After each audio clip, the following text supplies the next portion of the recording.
তৃতীয় আৰু চতুৰ্থ বৰ্গৰ পৰীক্ষাৰ দিন ঘোষণা কৰা হৈছে।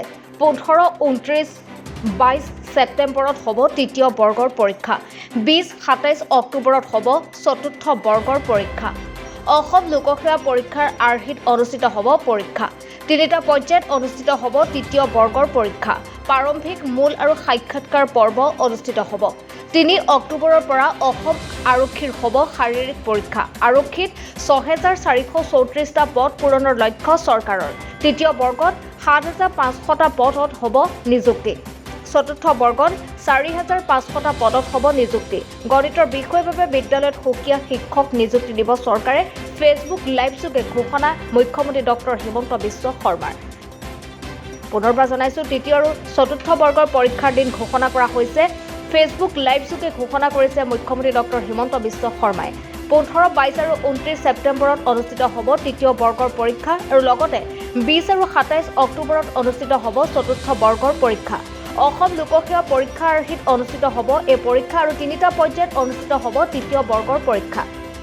প্ৰাৰম্ভিক, মূল আৰু সাক্ষাৎকাৰ পৰ্ব অনুষ্ঠিত হ'ব। 3 অক্টোবৰৰ পৰা অসম আৰক্ষীৰ হ'ব শাৰীৰিক পৰীক্ষা। আৰক্ষীত যিহেতু 6,434টা পদ পূৰণৰ লক্ষ্য চৰকাৰৰ আৰু হ'ব 4,500টা পদত নিযুক্তি। আৰু গণিতৰ বিষয়ৰ বাবে বিদ্যালয়ত সুকীয়া শিক্ষক নিযুক্তি দিব চৰকাৰে। এই ঘোষণা কৰিছে ফেচবুক লাইভযোগে মুখ্যমন্ত্ৰী ডক্টৰ হিমন্ত বিশ্ব শৰ্মাই। অসম পুলিচত 6,434টা পোষ্টৰ বাবে আবেদনৰ প্ৰক্ৰিয়া আৰম্ভ কৰিছিলোঁ আৰু আজি আমি সিদ্ধান্ত ল'লোঁ যে অহা 3 অক্টোবৰৰ পৰা পুলিচৰ ফিজিকেল টেষ্টসমূহ আৰম্ভ হ'ব। গতিকে মই সকলোকে অনুৰোধ কৰিম যে বানপানীৰ যেতিয়াই পানী শুকাব, আমাৰ খেলপথাৰসমূহ মুকলি হ'ব, আমি দৌৰা প্ৰেক্টিচ আৰম্ভ কৰিব লাগে। কাৰণ 3 অক্টোবৰৰ পৰা অসম আৰক্ষীৰ ফিজিকেল টেষ্ট আৰম্ভ হ'ব।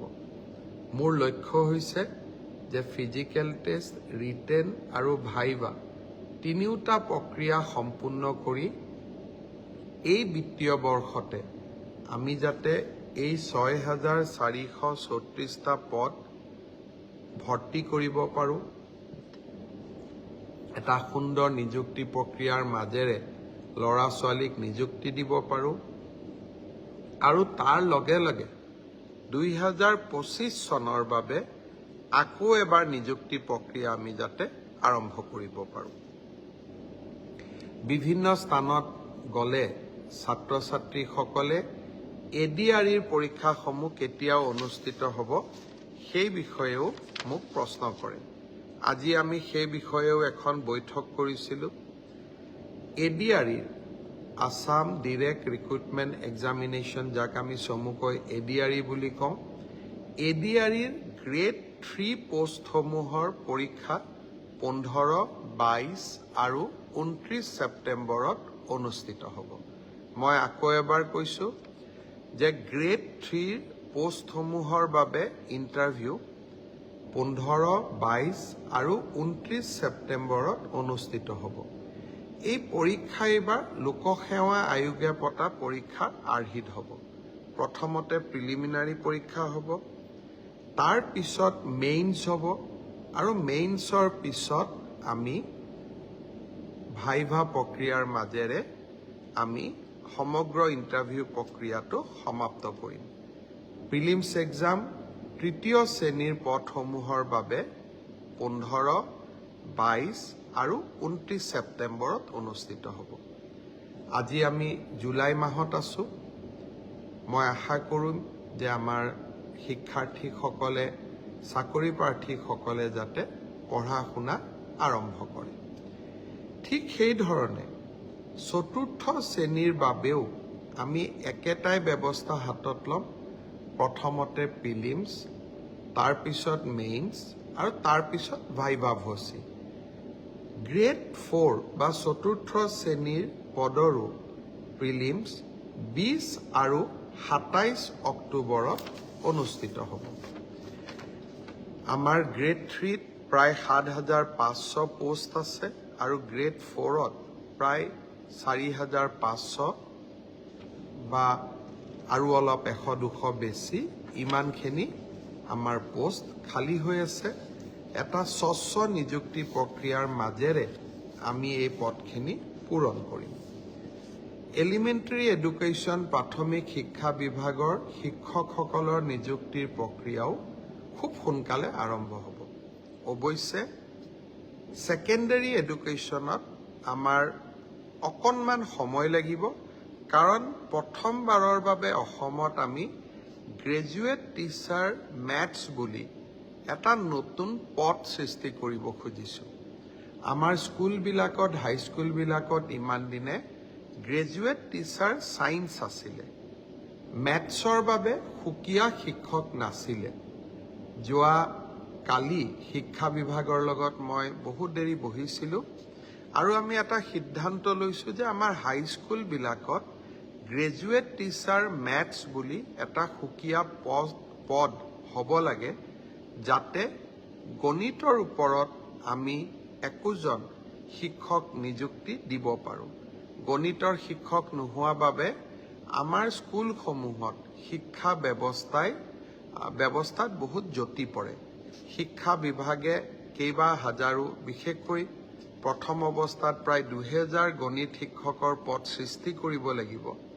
সেয়েহে মাধ্যমিক শিক্ষকৰ নিযুক্তি প্ৰক্ৰিয়াটো এমাহ বা 2 মাহ পিছত আমি আৰম্ভ কৰিম।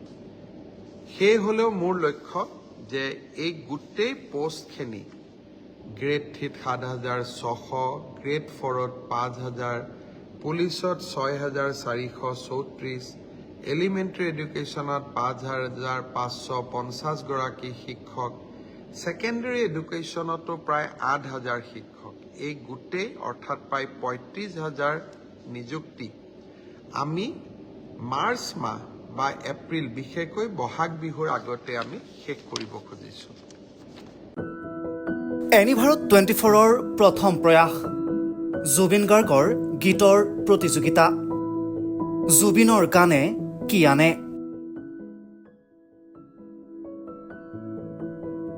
অডিশ্যনৰ বাবে যোগাযোগ কৰক 8638661821 আৰু 8812831556 নম্বৰত।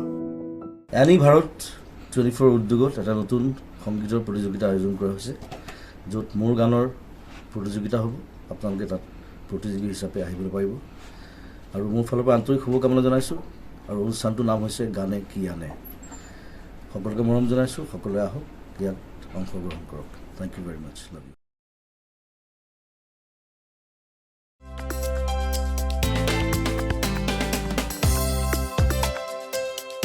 আপোনাৰ ঘৰখন আৰু অফিচ চালে চকুৰোৱাকৈ সজাওক।